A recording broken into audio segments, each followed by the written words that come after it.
Hello there, and thanks for joining me. I'm digital artist Aaron Rutten, and in this video I'm going to be critiquing some digital artwork from one of my viewers. This is a painting of Wreck-It Ralph by an artist named Diego from Brazil, and this is his first digital painting using a Wacom tablet.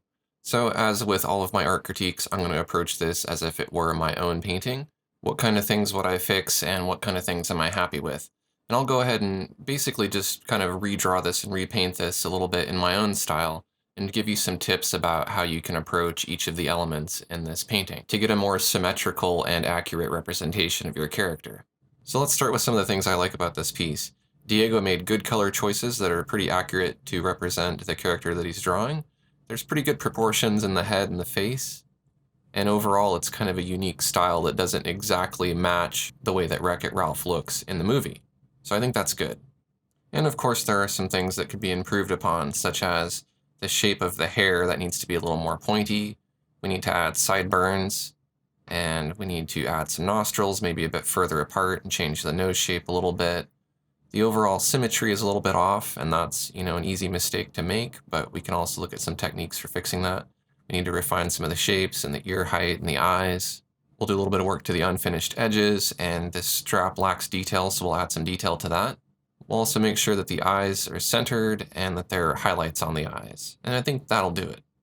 So rather than just paint over this, I'm just going to redraw it, but I'm going to try to keep the general style that's already been chosen here and try to match that as best I can while improving upon it a little bit. But what I want to show here is kind of how you could have drawn this to make it a little more symmetrical. What are some of the tricks that you could use to help you do that?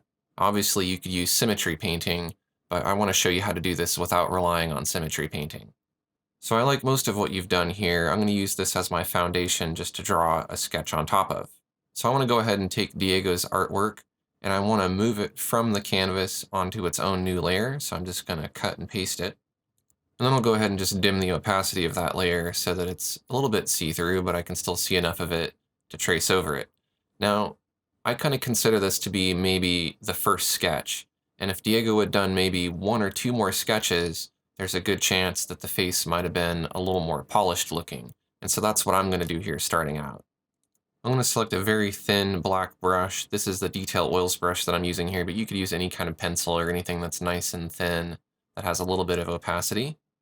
And I'm just going to start sketching.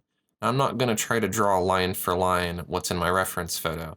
I'm going to sketch in the primitive shapes. So I'm going to think about cubes and cylinders and spheres and cones, and I'm going to draw those. The top part of the head is kind of a cube, it's kind of a square. And then the bottom part, yes, it's kind of an apple or maybe a tomato kind of shape, but we're not going to worry about those curves yet. We're just going to think about the top and the bottom edge and then the sides.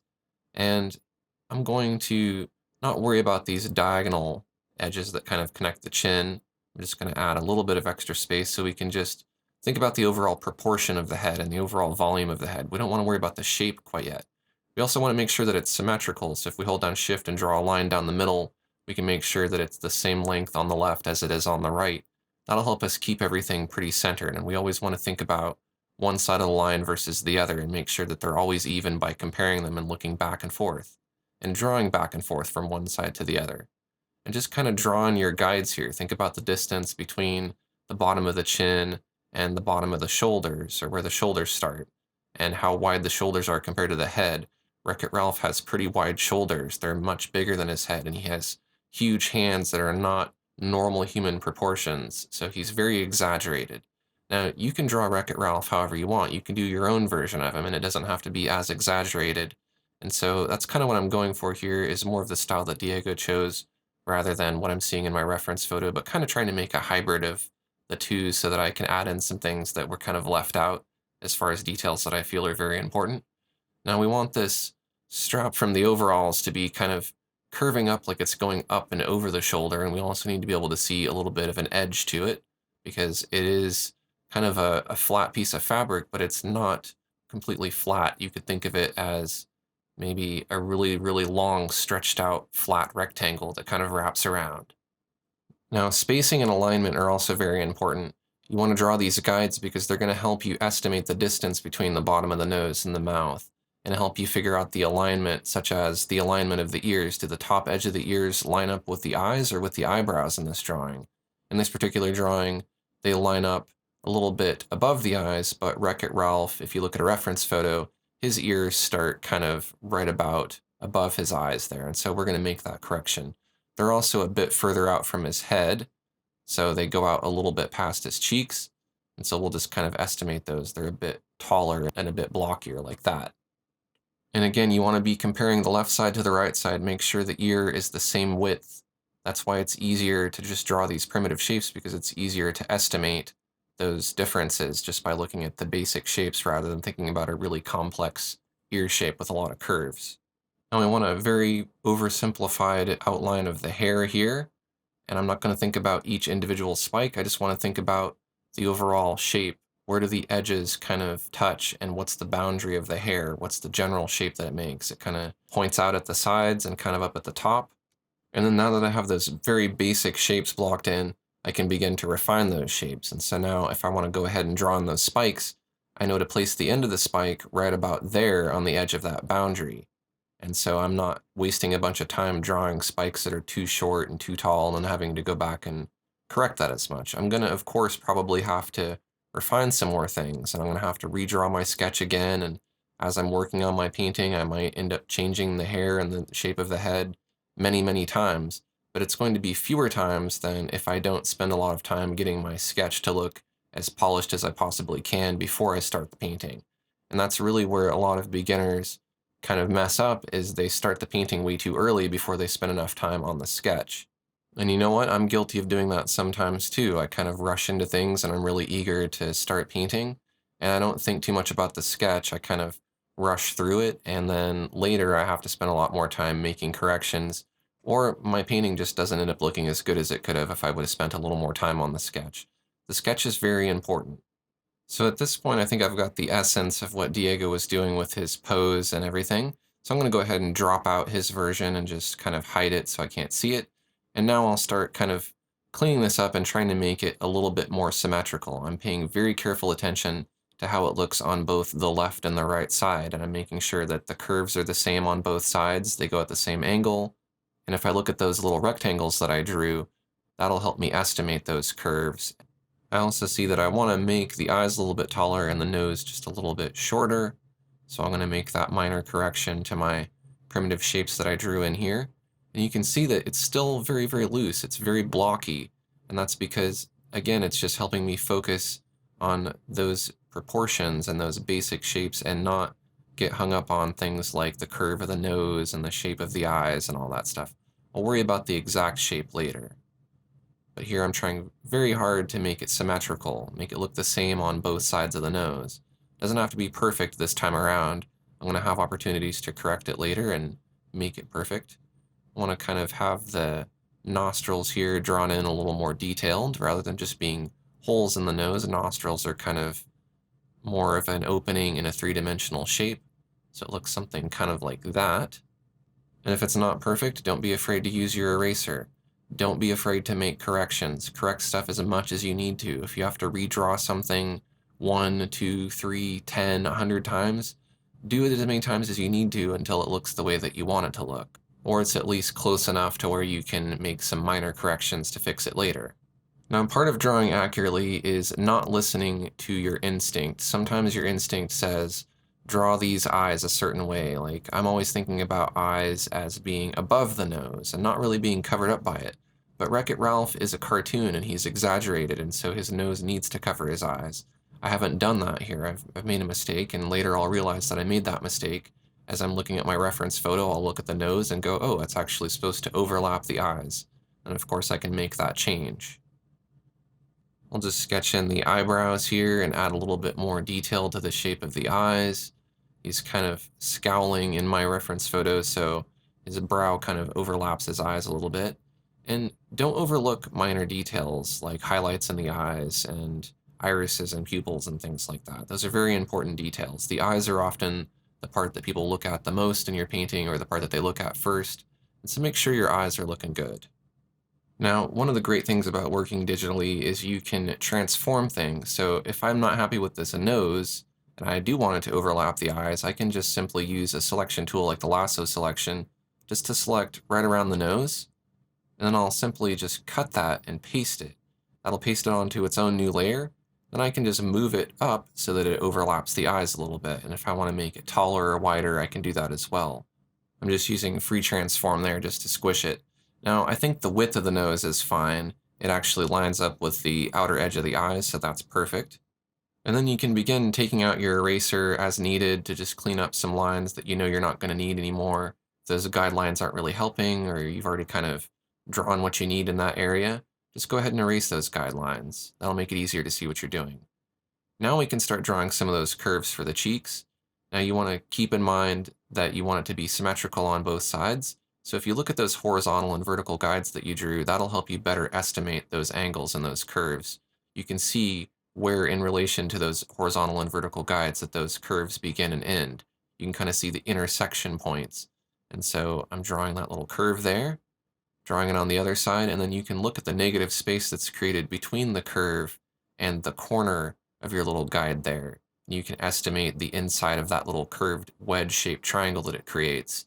That helps you see that it's symmetrical on both sides. So I'm just going to continue following those same steps that I showed you of transforming and drawing and erasing and using guides, drawing the curves and so on. And I'm really just looking back and forth at what I'm drawing and my reference photo. I'm also keeping in mind that I want this to look like Diego's original drawing and be more in that style than the reference photo. And so I'm just using the reference photo to fill in the details that aren't present in Diego's drawing.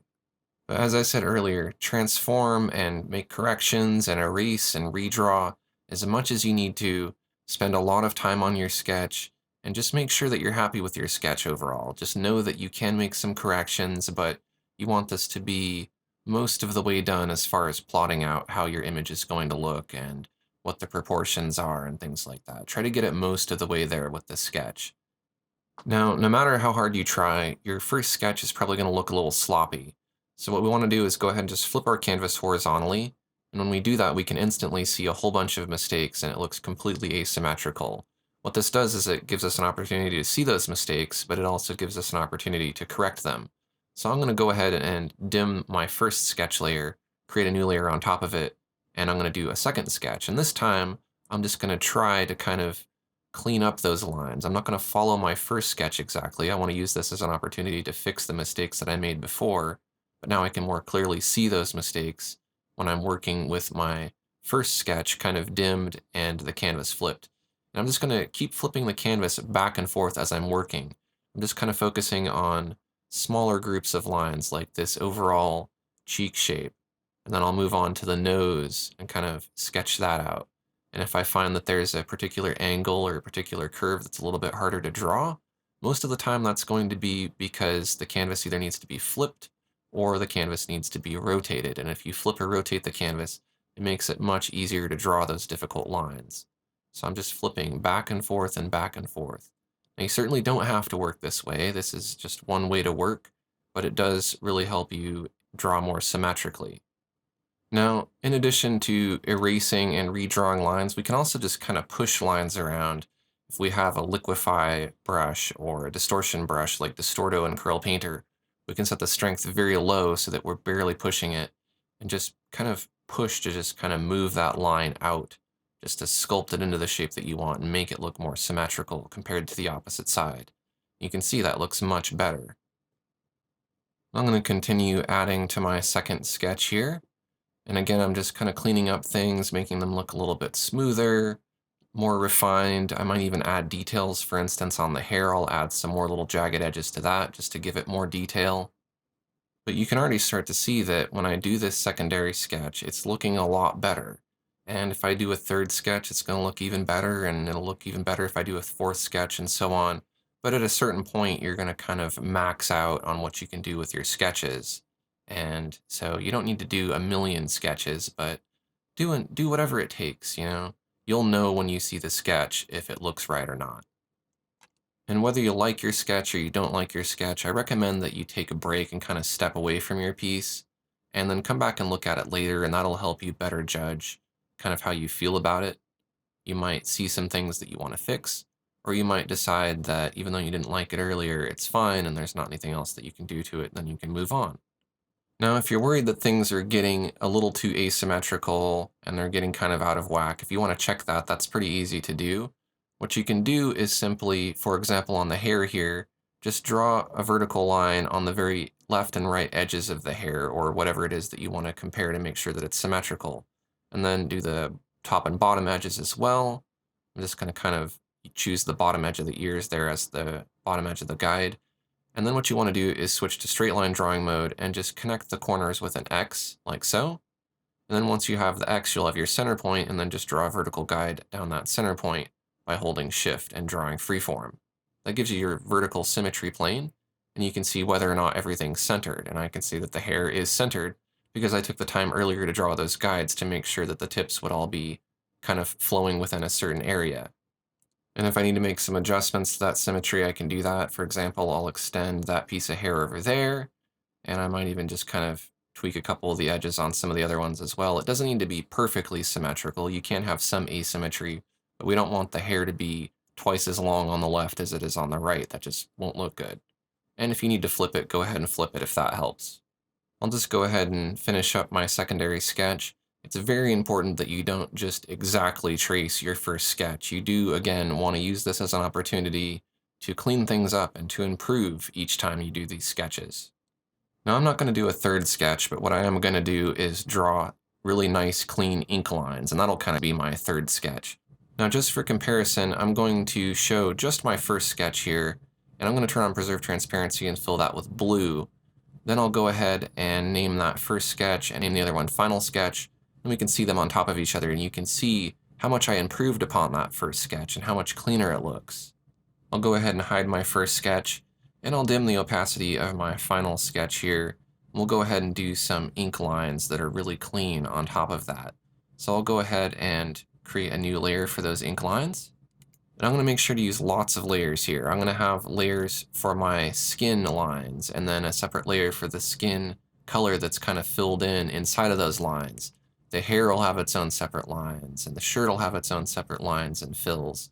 That'll give me a lot more flexibility over getting the exact color that I want, because if I don't paint it the right color the first time, I can change it later, and it just makes it easier and more efficient to paint overall. So I'll start with the skin lines. I'll select kind of a brownish color for the outlines of my skin. It's going to be darker than my skin tone.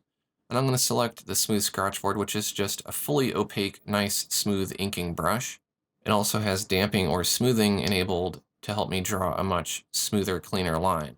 And I'll just kind of determine which point size I want for my brush. I think that line width works pretty well. And so we can just go ahead and start drawing in those areas where we want the outlines to be brown. Now, the trick for inking is to use short, fluid strokes. Just use really quick, nice, smooth gestures. Don't be afraid to segment longer lines, break them into individual segments rather than just one long run-on line. And don't be afraid to use your undo as much as you need to until you get that line looking perfect. Take full advantage of your pen pressure and make sure your lines taper off at the end so they come to sharp points. And anywhere where you need to kind of use thinner lines in a few areas like I did around the creases on the lips. You may also want to write down the point size that you chose for your brush and just make sure that you're always using that point size, because if you accidentally resize your brush, you're going to have inconsistencies in your line width, and if that's not the kind of style that you want, then that might mess things up. You'll also notice that if I need to flip the canvas, I'll do that, and if I need to rotate the canvas, I can do that as well to help me draw smoother, cleaner lines. It's easier to draw at some angles versus other angles, and so when you flip the canvas, it's giving you an opportunity to draw from the opposite side. That can be very helpful, and if you rotate the canvas, it puts the angle at a less awkward angle for your hand. Now, if I want to add some lines that are a different color, I'll do that on a separate layer that is beneath those first set of lines that I put in. That way, if I'm drawing up here near the eyebrow, I don't have to worry about overpainting the black on top of the brown. The black goes behind the brown because it's on a separate layer. And so just think about that when you're stacking your layers and choosing the order of your layers. Just make sure that things that are overlapping other layers do it in a way that makes sense. Now, the eye needs to be overlapped by the nose. Again, in my mind, eyes don't get overlapped by noses in real life in the same way, but this is not a real life drawing. This is a cartoon, and so I need to make sure that I'm not going against the reference photo and trying to draw the way I see it in my mind, because that's incorrect. Now I'm going to quickly just ink the rest of this here. This is time lapse, so I'm not doing this as fast as it looks like I'm doing it. I'm being very careful and very fluid about my strokes here. I'm taking my time and I'm being very, very patient at this point because I want my lines to be absolutely perfect. Now it's a bit easier to draw the tips of the hair if they're on the right side, so I'll just flip the canvas and then I can flip the hair to the opposite side and draw that in if that makes it easier. I'll create another layer for nose lines, and those will be a different color, so they'll be on a separate layer. And I'll just repeat that process by creating additional layers for the other different colored lines, like on the strap here for the overalls and on the shirt layers. And as I mentioned earlier, there's going to be some lines and angles that are difficult to draw unless you rotate your canvas, and you can see once I rotate it, it makes it a little bit easier. Now, I'm making sure that I get that line absolutely perfect, and if I don't get it perfect, then I'll just make sure that I undo it until it looks good to me, and I can also erase it if I need to and correct it later.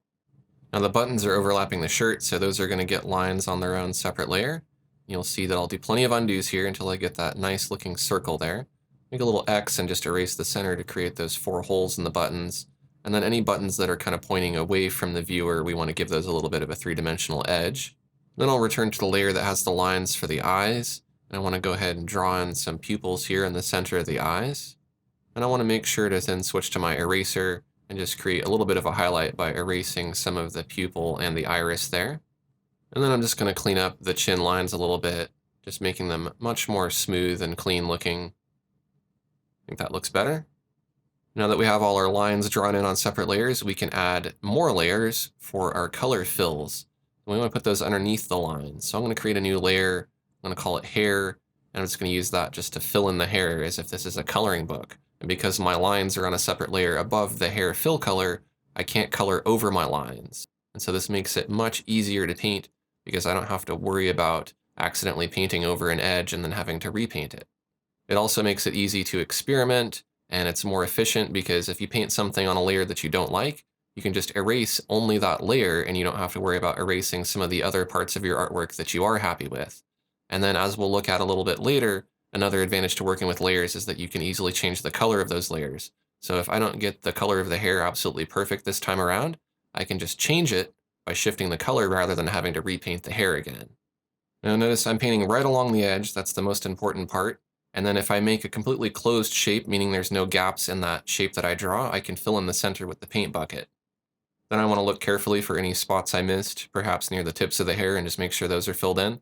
And this is preferable to using the paint bucket just to fill in that black line layer.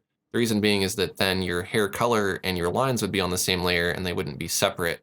And that just makes it less efficient when you're trying to change colors later, or if you wanted to change the hair color independently from the lines, you'd be stuck because those would be on the same layer.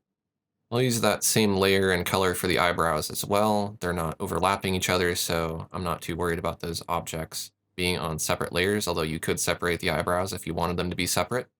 I'm also going to fill in the skin on a separate layer. I want to make sure that the skin layer is beneath the hair. That way I can paint behind the hair rather than on top of it. And this is one of the areas where working with layers is more efficient because you can see I don't have to worry about painting over the edge. I'm painting behind the hair. The hair is on top of the skin. Same goes for the nose. If I create a layer for the nose and that's above the skin layer, then I can fill in the nose. And then later when I go to shade the face, I don't have to worry about overpainting the nose. I'll fill in the nostrils on a separate layer as well. And I'll fill in the eyes on a separate layer. I'll have a separate layer for the iris color as well, just in case I want to change that later. And I'll go ahead and create a layer that's called white, and I'll use that to put white highlights on top of my black lines and all of the color that's underneath. Now I'm going to go ahead and fill in the undershirt layer. And I'll create a layer above that for the overshirt. I'm not going to worry about overpainting on the strap because the strap's going to have a layer above the shirt that'll cover up that area where I overpainted. So just keep in mind the order of your layers and use them strategically when you're creating your painting, like I'm doing here. Now, Diego had that nice effect where it looked like the painting didn't quite go to the edge and then it was kind of fading out into nothing. So I'm going to go ahead and just erase some of the overshirt layer with my eraser, just to kind of make it look a little unfinished. But rather than leave it like that, we want it to look a little more organic. So we're going to use a blender such as the Coarse Smear Blender Jitter Brush, in Corel Painter here just to blend that, but you could try some other blenders as well. You could also try to maybe fade it into white with like an airbrush or something, or draw individual brush strokes. This gives it kind of a nice artistic unfinished edge there. And then I'll just repeat that process with the rest of the clothing details. Now it's up to you if you want to separate things like the collar of the shirt onto a separate layer, which I'll do. I'm going to have the buttons be separate. But it can also be better to conserve layers. So for example, on the undershirt, I'm not worried about the collar being separate from the shirt, so I'll just keep those two colors on the same layer. Go ahead and add the strap for the overalls over here on the side. And I want that edge to look kind of unfinished, so I'm just going to kind of pull out a few brush strokes so it looks like one long stroke. And I might even blend it a little bit using that same blender brush I used earlier. Next, I'm going to return to the canvas layer and I'm going to tone it kind of a light gray color, just like Diego did in his drawing. After making that change, I think I want to make the lines on my skin a bit darker, so I'll go to that layer. I'm going to turn on Preserve Transparency or Lock Alpha, and then I can simply fill with a different color brown. So I might make it maybe a bit darker and a bit more saturated, so it just stands out a little bit more.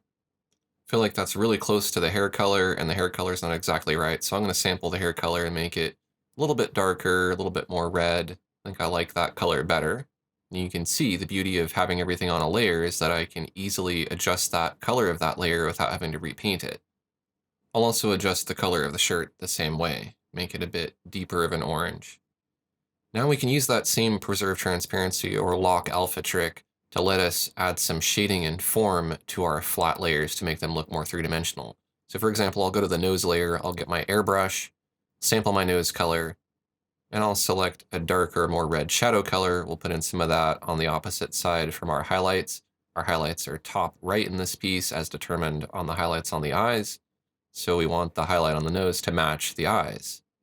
We'll sample that base color again and make it brighter and use a smaller airbrush. Put in a little soft, bright highlight area there to help it stand out and look more three-dimensional. We can put in some reflected light on the side edges as well too.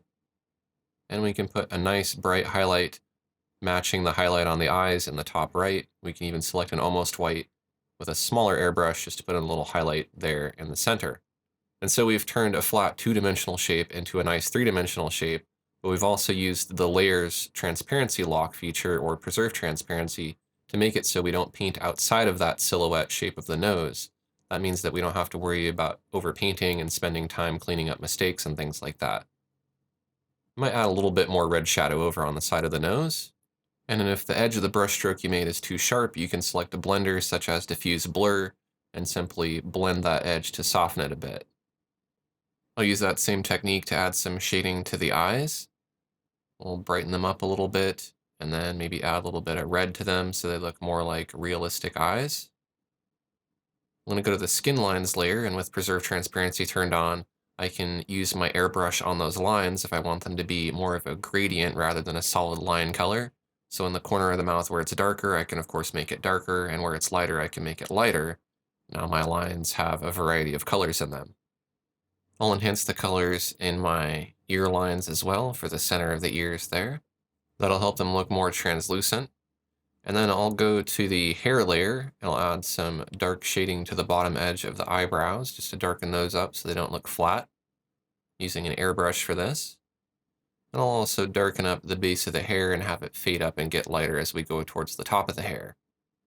Even though there's individual clumps of hair that have their own form, the hair as a whole has its own form as well. And so this is the overall global shading for the hair as a whole rather than each individual strand.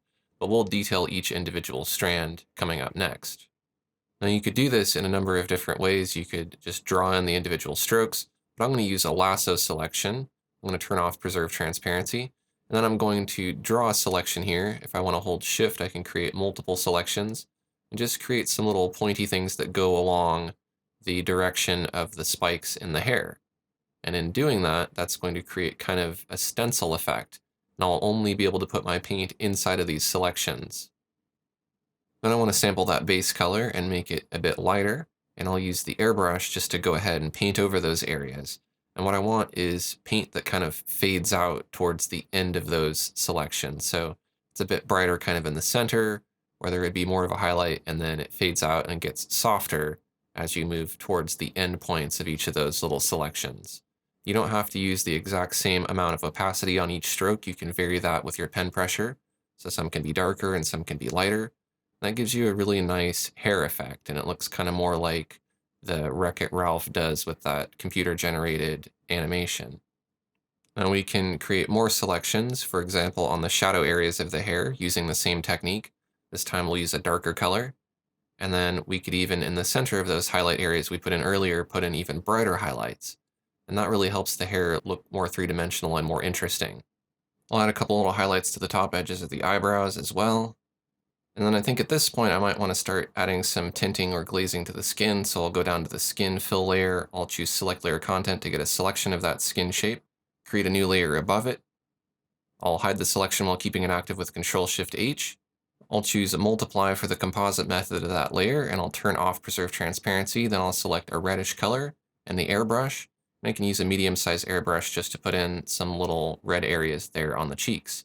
It stays within the skin area because of that selection that I created, so I don't have to worry about painting red onto the hair or any other area like the background. And it allows me to then adjust the layer opacity for that, or add to it, or subtract it, or change the color of it. And then all of that tinting is independent from my skin, so I don't have to worry about messing up my skin if I experiment or I end up with something that I don't like. I can just erase that layer. I'm going to use that same technique where I draw selections with my lasso to put some shadow side on the face here. And just like with the hair, I can blend to soften some of those edges. I'll add some highlights as well using those same stencils, and I want to think about which areas of the face are going to catch the most light. You'll have to study a reference photo to get a good idea of that. Besides blending to create those soft edges, you can also go back to the skin layer that's underneath those highlights, and you can just use the airbrush just to kind of soften behind them, and it gives them the effect of maybe kind of glowing. This looks more kind of like plastic or something kind of cartoony rather than realistic and human. Now, here I'm painting along the cheek, and I'm noticing that my paint's going on the background, and that's because I forgot to turn on Preserve Transparency or Lock Alpha for that skin layer. Then once I turn it on, then I can paint along that edge without it spilling onto the background. What I'm doing is just kind of highlighting the sides of the cheeks, and that's some light that's reflected from off to the side there. Helps it look more three-dimensional. I'll just continue adding more details to the face and head and neck, just to help it look a little more polished. Then I'll also enhance the cast shadow that's created from the head onto the neck. I'll just use a selection in the airbrush to do that. Now I notice when I create that dark shadow next to the chin, the line from the chin is a bit too light, so I need to change the value of that. But I don't want to change the value across the entire face, I just want to do it just on that area. So I'm going to turn on Preserve Transparency on the skin lines layer, and then I'm going to use the airbrush with a darker color just to darken that shadow area of the chin, and maybe anywhere else where I want it to be just a bit darker, like around the hair. And that gives me a really nice effect. I'm just going to add to that cast shadow between the head and the neck just a little bit more to make it a bit darker. Now sometimes when we're blending, we can over soften things. For example, when I'm blending that edge there, it's pulling in a little bit of skin color from on the opposite side of the line. So I'm going to just select my pinch brush and just kind of pinch those pixels together just to kind of remove that little gap that's between the line and the shadow that I put in there. Or you can also paint over it or use a blender or smudge it, whatever it takes to get rid of that. And then I'm going to keep using pinch over here on the neck, and in a very soft area where there's a gradient, I can kind of pinch it together a little bit. I need to be on the right layer there, and when I'm on the skin layer, you can see what it does there. It creates a little bit of sharpness in the transition between that light color and the neck color there. Now at this point, I think I'm pretty happy with some of the work I've done to the face, so I'm just going to merge down all of those face layers into a single layer. Make sure to keep the lines separate, but I want all of that tinting and highlighting and shadows to be all on the same layer. Now I can use my Distorto brush just to push around some of that paint. That'll allow me to kind of correct that smile line there and get it lined up a little bit better.